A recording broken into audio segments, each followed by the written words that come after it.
رحمت صلی اللہ علیہ وسلم نے ارشاد فرمایا، علی سے منافق محبت نہیں کرتا اور مومن علی سے بغض و عداوت نہیں رکھتا۔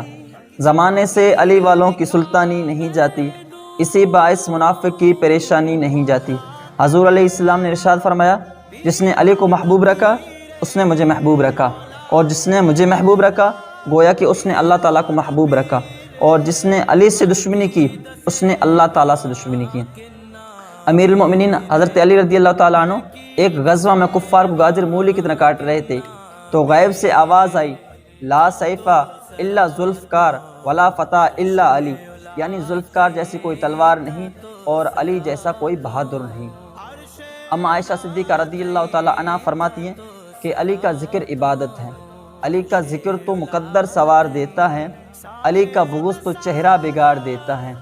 علی کی دشمنوں کی عاقبت پہچان لو لوگوں، یہ مرتے ہیں تو ان کی شکلیں پہچانی نہیں جاتی۔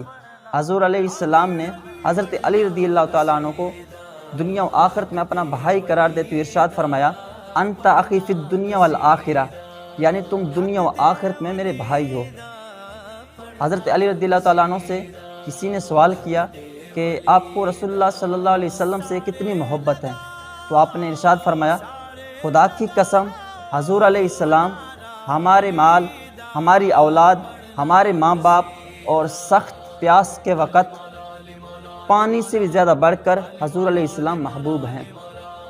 ایک کیف سا سرور سا رہتا ہے رات دن، جب سے ہوا ہے ورد ہمارا علی علی، اعظم یہ مغفرت کی سند ہے ہمارے پاس، ہم ہیں علی کے اور ہمارا علی علی۔